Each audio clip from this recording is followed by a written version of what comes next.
अर्धा kilo flower, अर्धा पाव शिमला मिरची, 3 गाजर, 1 बीट, 1 पाव वटाणा, 4 बटाटे, हे सर्व इथे मी कुकर घेतला, त्याच्यामध्ये बटाटे टाकली, त्याच्यामध्ये वटाणे टाकली, त्याच्यामध्ये हे चिरून घेतलेलं सर्व भाजी कुकरमध्ये टाकली। त्यानंतर 2-3 ग्लास पाणी टाकत आहे। यामध्ये 1 चमचा नमक टाकते।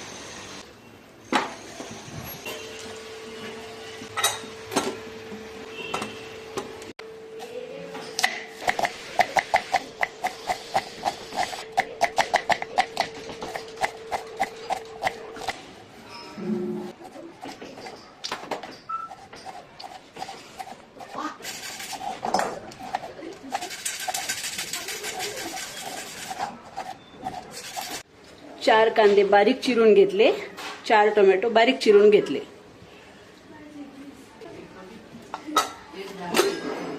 याला मी आता थोडं बारीक करून घेते, स्मॅश करून घेते।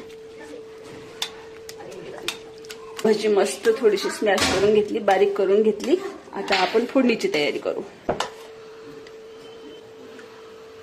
4-5 चमचे तेल टाकून घेतली।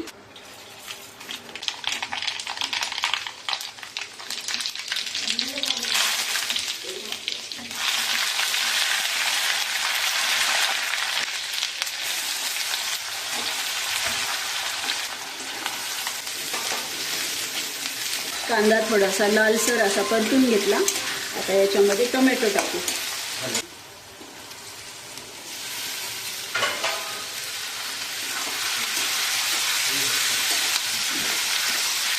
टोमॅटो असा परतून घ्यायचा थोडासा। नंतर मसाला, यामध्ये 2 चमचे मिरची पावडर, 2 चमचे पावभाजी मसाला, चमचा मीठ टाकते, म्हणजे बरोबर लेवल होईल।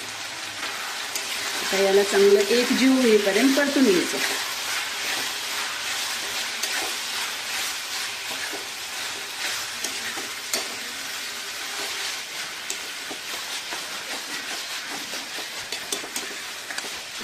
आता ही दिलेली फोडणीची ग्रेव्ही मस्त झालेली आहे। याला तेल सुटलेलं आहे साईडला, हे पूर्ण एकजीव झालेलं आहे। आता आपण याच्यामध्ये शिजवून घेतलेली भाजी टाकू।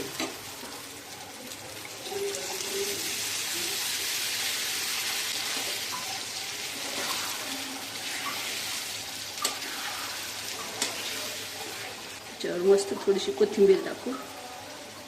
कढई बारीक असल्यामुळे ही सर्व भाजी त्याच्यात बसत नव्हती, म्हणून ही कुकरमध्ये टाकली। कढई छोटी पडली म्हणून ही भाजी पूर्ण कुकरमध्ये टाकली।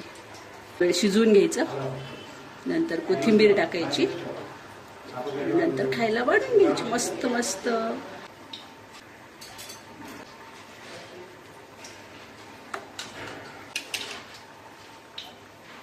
गरम करून घेतला, ते थोडंसं बटर टाक।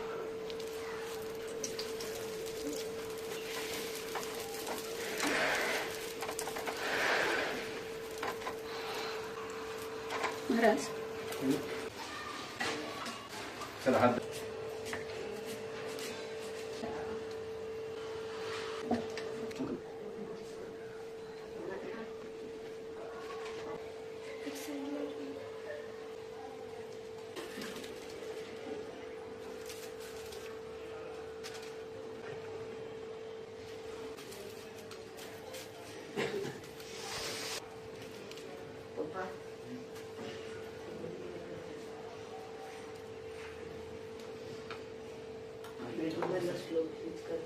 बेडरूम